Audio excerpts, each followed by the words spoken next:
Hello, my name is Thomas. Welcome to British Culture. Albion Never Dies. This episode, all about James Bond locations, is brought to you by you.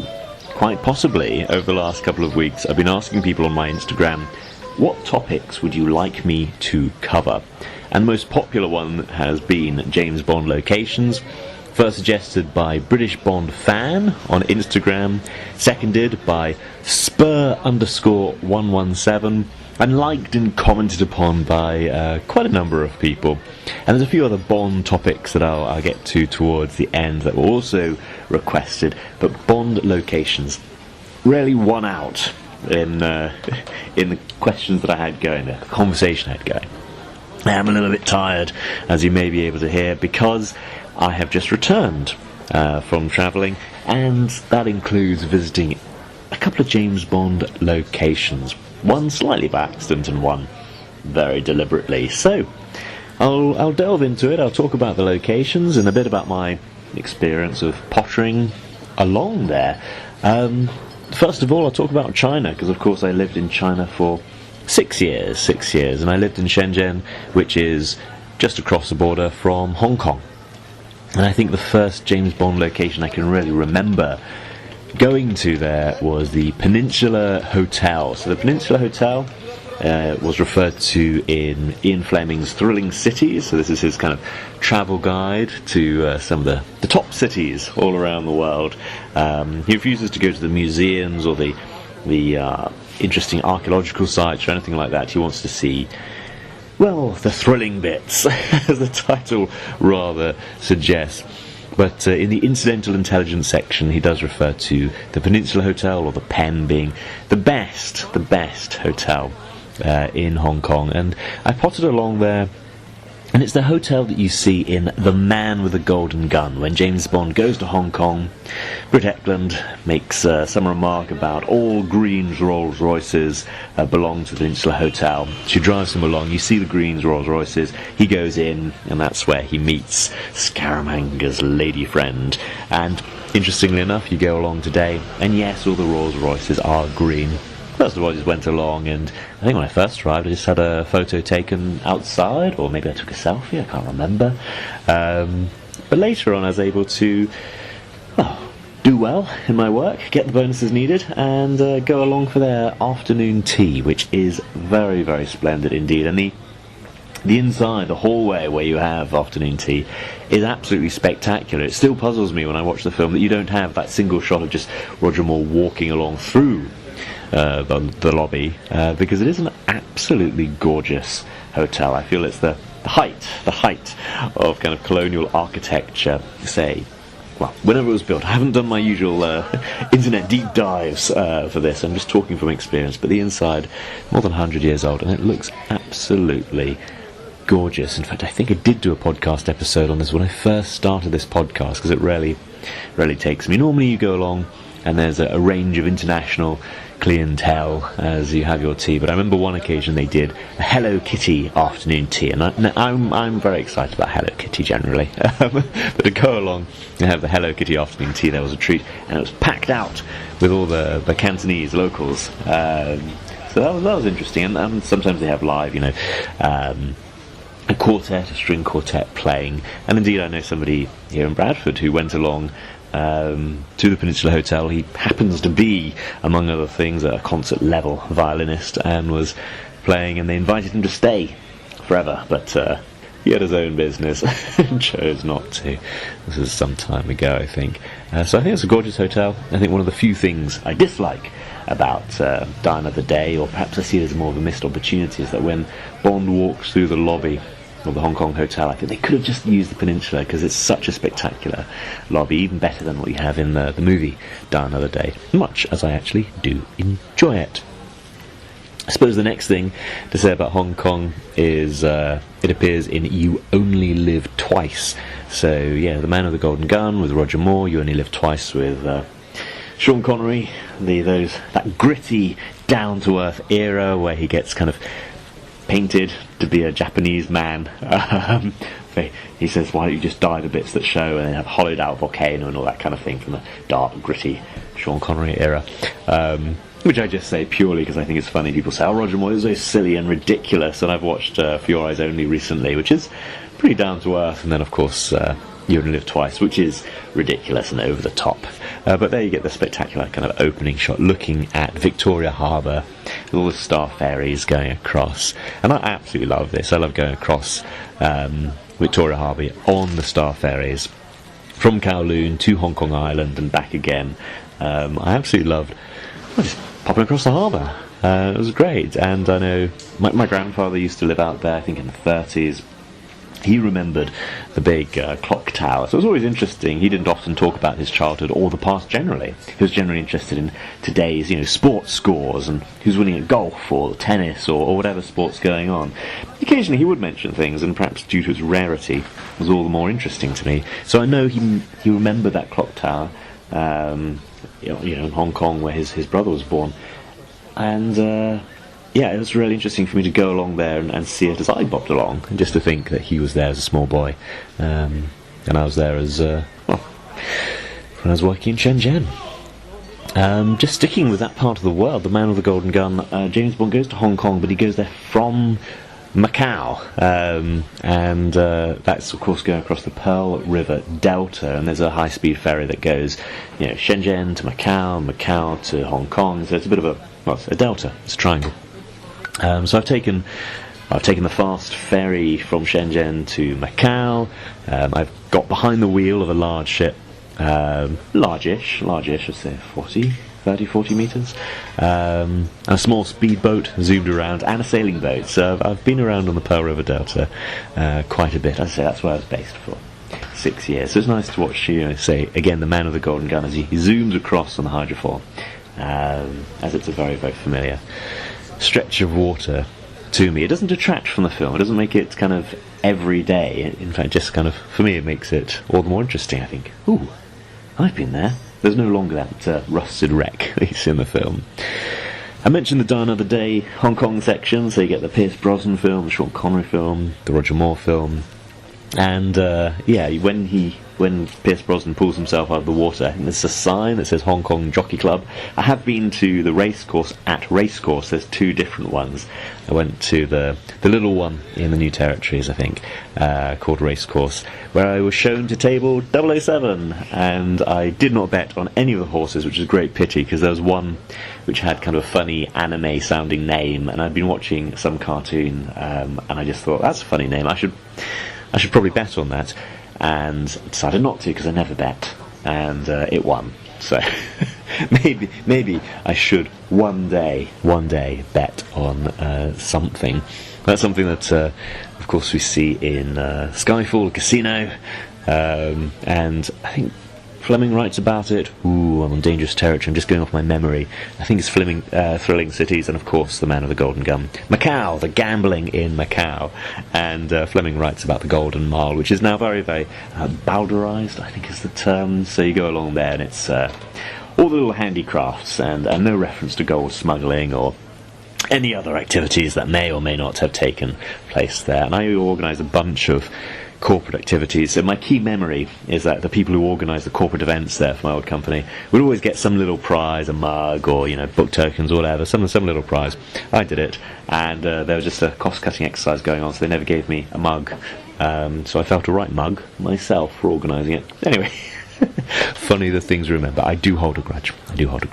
Right, that was a bit on, well, East Asia, specifically China, China, Hong Kong, Macau, which is of course Portuguese. I found it interesting. I learned a bit of Portuguese, met up with a Portuguese teacher, had a quick lesson before I went over, and I found it interesting because there's enough remnants there that if you have it in your head, there's a lot to get by, and you can see there's quite a few Portuguese visitors there, which makes a lot of sense. Obviously a lot of Brits go to Hong Kong, which I find a very useful guide, because I knew Hong Kong quite a lot better than London, which I'd never really been to until last year. So I found Hong Kong a good guide for London, not just because of the old colonial stuff, but because a lot of especially in the 90s and early 2000s, a lot of stuff had the same architect and the same general kind of feel. Anyway, I shall move on to Istanbul, which is probably the first place where I was kind of conscious of, this was in a Bond film.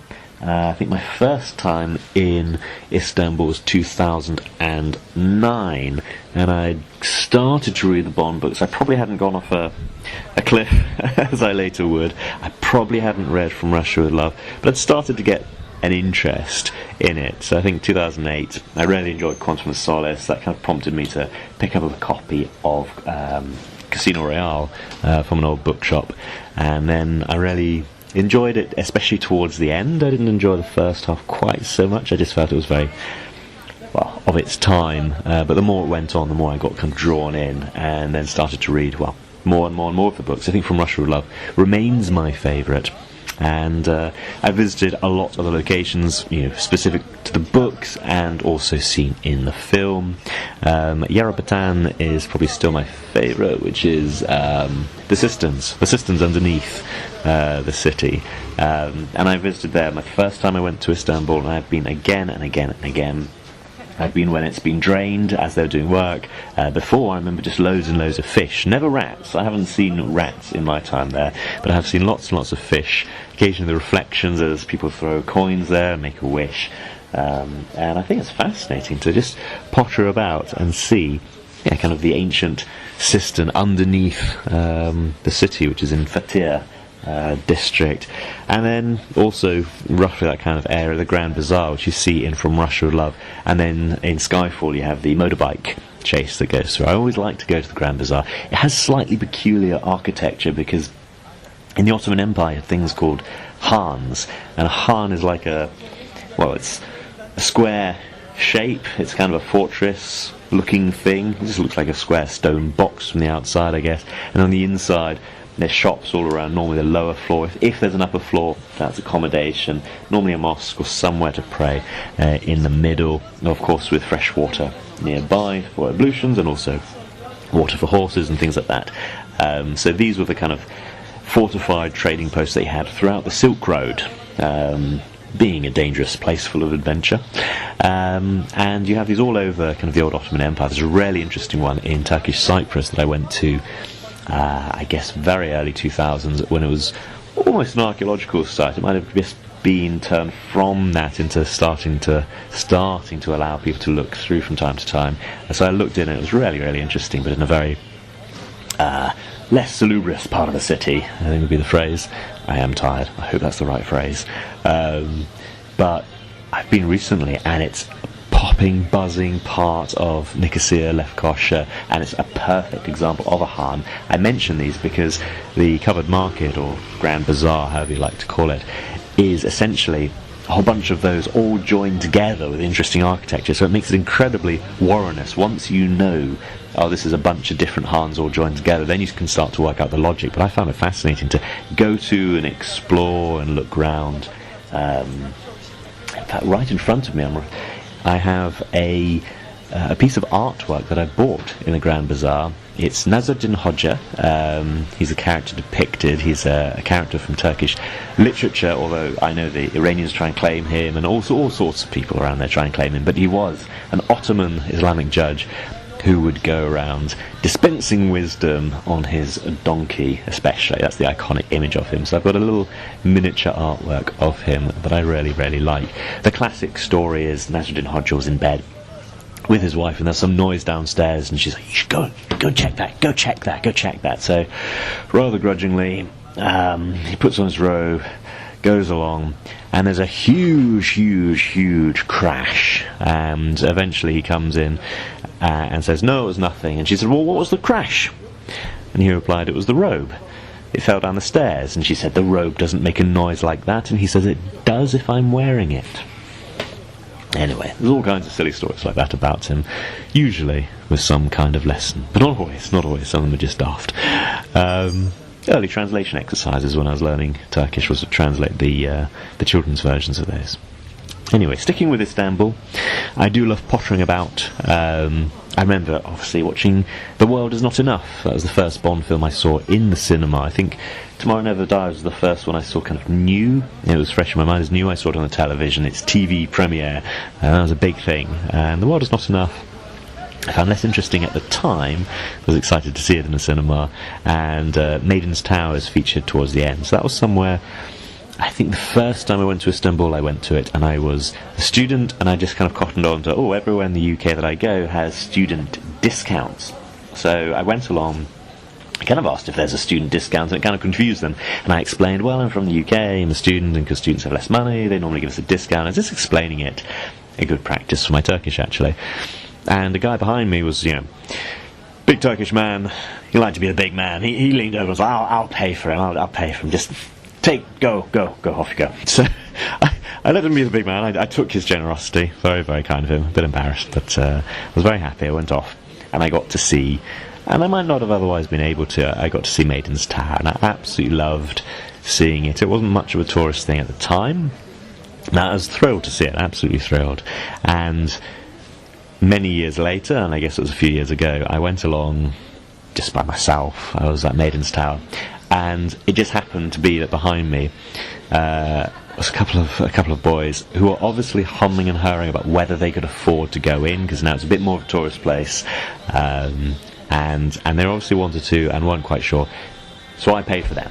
I was like, this is a very rare case where you can actually pay it forward with almost the exact same thing, the exact same value, years later.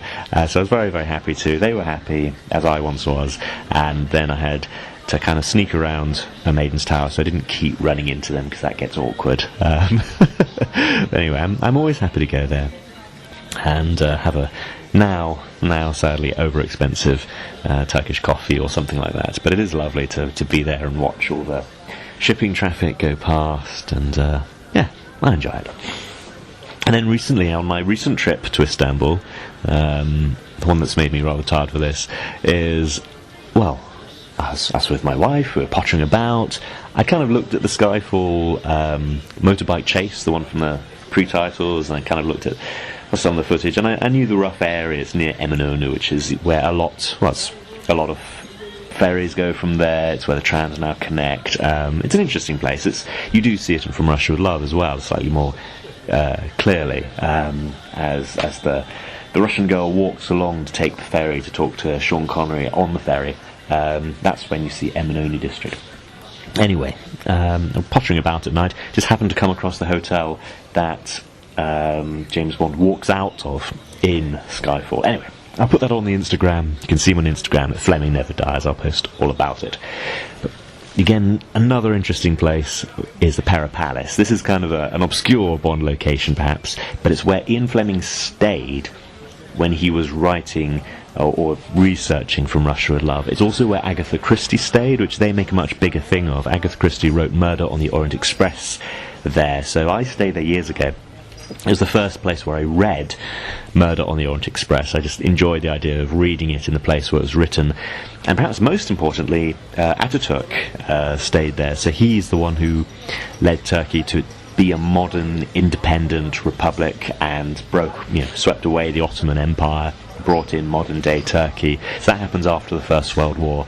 And he stayed in that hotel. And it's kind of where he plotted the Great Revolution. And if you want an insight into all of that, there is actually a good Netflix series called Midnight at the Pera Palace. It's in Turkish, there are English subtitles, and it just has I don't know how else to describe it, a rather dorky girl she's a journalist and is told to go and write a puff piece on the Pera Palace. So she goes along.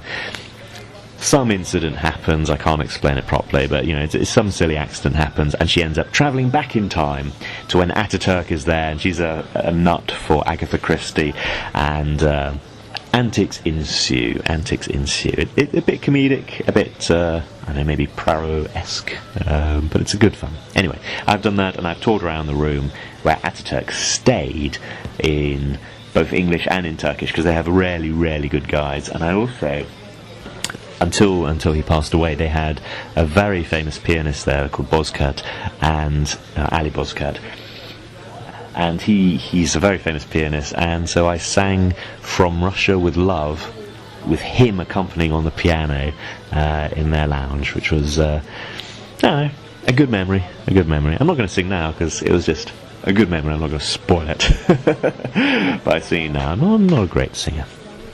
Anyway, I really enjoyed that, and it's interesting that Istanbul, like Hong Kong, gets to be a Bond location in kind of different eras for different Bond fans and with different actors and all that. I think that's really interesting for me, and as I always enjoy going to these filming locations, and for me it normally adds to it, because Bond doesn't normally go to places that are just a pretty picture. There's often some significance to it beyond that, and for me that really deepens films or books.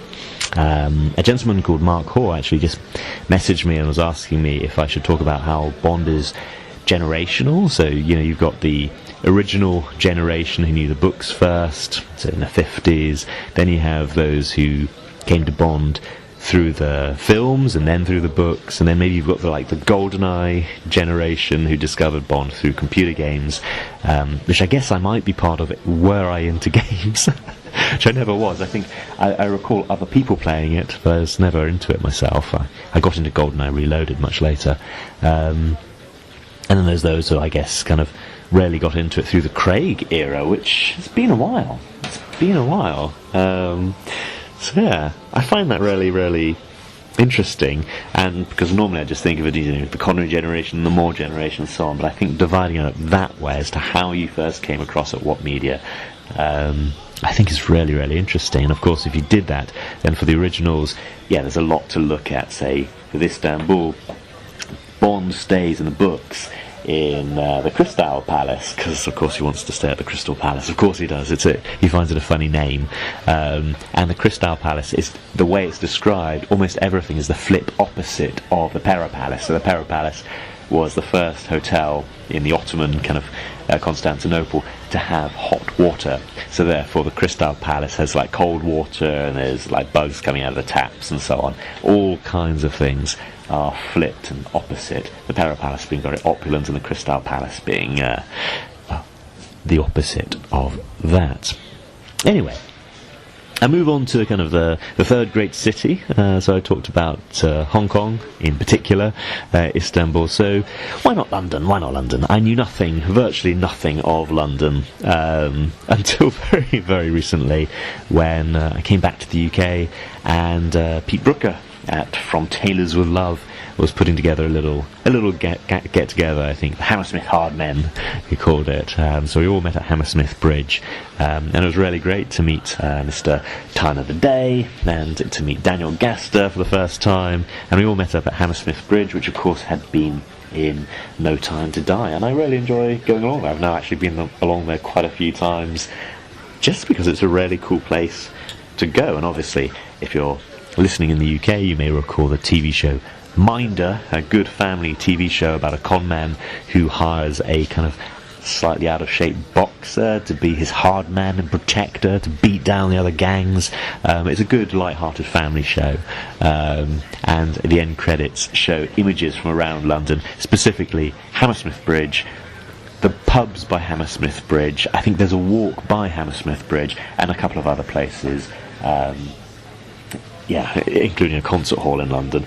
So I enjoy going to Hammersmith Bridge just because it's actually a really nice area around there, and also it's in No Time to Die. Also No Time to Die is with the War Office, which I think was my dad's old office for a bit, and the Bloody Big Ship from Skyfall. It has a number of, I think, really good locations, and it's free. It's free to go and see the Bloody Big Ship at the National Gallery, and of course it's also something you can see if you have a £20 note, because the Fighting Temerary is depicted on the £20 note along with the artist. And perhaps the more spectacular experience for me recently, I went to see the Cue the Music concert at the Millennium Dome. Actually, that was thanks to Pete, and I went with Daniel Gaster and a group of friends, including those who've listened to the podcast. So that was really, really good, and we actually took an Uber boat from near walking distance from the MI6 buildings in the films, and took an Uber boat from near there and went along to the Millennium Dome. So, and of course, in The World Is Not Enough, that's where the boat chase goes. Probably the worst place that I've been, and it's in London, is the Brent Cross shopping centre. So I really wanted to go there because my favourite car chase in Bond is the Tomorrow Never Dies car chase, the backseat driver, where he's in the back of a car with a remote control, and obviously it's just a car park. That's what it is in the film. It's nothing exciting in the film. It's nothing exciting in real life. It's just a car park. But I had to go along because I'd seen it going past it, and it looked fairly run down. I thought, if that gets demolished and I haven't been, I'll be really disappointed. So I went along. It was a horrible, horrible day. It was really rainy. I did record a piece for my YouTube, and I think on my YouTube channel it's my review of my favourite Pierce Brosnan film, Tomorrow Never Dies, and it's the opening minute, and you can just hear the rain pouring and pouring and pouring. And yes, it was a horrible day. I had to walk there quite a distance. I was already quite wet. Had to spend, I know, an hour walking around to dry off. It is very run down. I was told off for, I think, taking photos, because the owner doesn't like people taking photos. So yeah, it was the most unfriendly. It was the least scenic. There's the least to do walking around, because with all of these, Hong Kong, Istanbul, Hammersmith Bridge, there's loads of stuff to do walking around. Brent Cross, there's really nothing close by. So if anything has to have the award for worst James Bond location, it is Brent Cross Shopping Centre. An honourable mention, I have to say, is most of San Francisco, because it's in A View to a Kill. I just think that Stacey Sutton in A View to a Kill has the best commute of any James Bond character. If you have any other ideas, of course, you can contact me at Fleming Never Dies on Instagram, or email me at albionneverdies@gmail.com. But I just think her drive from her house, which is a kind of a historic place that you can go to anyway, unless it's being hired out for a wedding or something. You can wander along. I wandered along, and it was lovely. And then she has a drive to City Hall, and it's just a really cool drive. So she has the most scenic drive of any character. Somebody asked on Instagram if I would do ones I would like to visit. I have a clear top 3 places I'd like to visit that I've not visited. First of all, I would like to go to outer space. So Moonraker, James Bond goes to outer space. I just think that would be really cool. I'd love to do that. I don't care about the space station. I'd just like to go up in a shuttle or something like that, as Bond does. So, number 1, outer space. Number 2, hollowed out volcano. I mean, just to say you've done it, that would be amazing. And Atlantis, I mean, it gets destroyed in the film. Sorry if that's a spoiler, but Atlantis from The Spy Who Loves Me, surely there's something left. It's massive, and it's all in sections, so if there's a bit left, I'd love to go along there. In my mind, it's all real.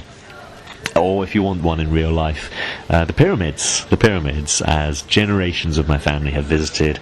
My father was taken in the 50s, his family lived there for a couple of years, in Egypt, for a couple of years. So my grandfather went along, looking mighty fine in a suit, and in fact generations before that had stopped at the pyramids on their way out to India, and we've got some lovely photos of my family in their Edwardian era clothes being photographed in front of the pyramids, looking good. If only there was an Instagram back then, but I might share some of those pictures on my Instagram, just in stories or something, we'll see. If I were to take stuff from the further books, I haven't generally enjoyed the continuation novels. I've been pretty honest about that, but I have enjoyed the Raymond Benson ones. So the Raymond Benson wrote The Facts of Death, which is largely set in Cyprus, and he refers to the president of Turkish Cyprus at the time, Rauf Denktash, who I knew him and he knew me, and I think he writes them very, very well, and writes all the locations very, very well. Then I guess the second would be the video game Bloodstone, which covers quite a few archaeological sites, which, again, I think they look really cool. And again, I've just been in Turkey, going around some of the archaeological sites. In fact, I went to Ephesus, as in St. Paul's letters to the Ephesians. I really enjoyed that. And then, again, sticking with Raymond Benson, I went to Guangzhou, as he describes Hong Kong and Guangzhou in 0-10. So I won't go into the Hong Kong locations again, but he describes Guangzhou, I think, again, really, really well. I think he's got a knack for describing the locations in particular, and does them well. So one final mention for places. Yorkshire is where I live, it's where I normally reside, and there's not much of a Bond Yorkshire connection, although Sean Bean does have his Star of Fame in front of Sheffield Town Hall, so I have been there. Judi Dench and Dan O'Rig were both Yorkshire women, and I've been to both their hometowns. And perhaps as a bonus, Bond's Basement. Hello, Bond's Basement.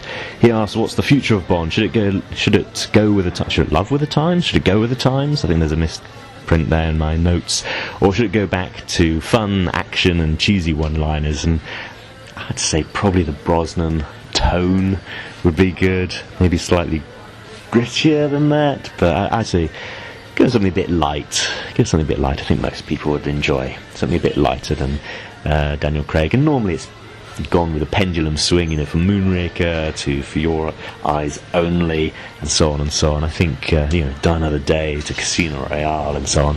I think it's time to have a bit of fun.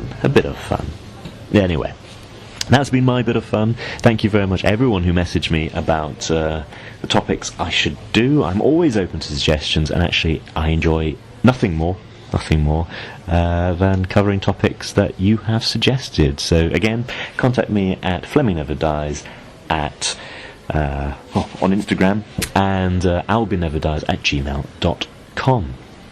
I'm signing off, but one more thing. Thank you to everybody who sent me a Christmas card. I really appreciated that. And it's especially those people who subscribe to the newsletter, the links in the show notes.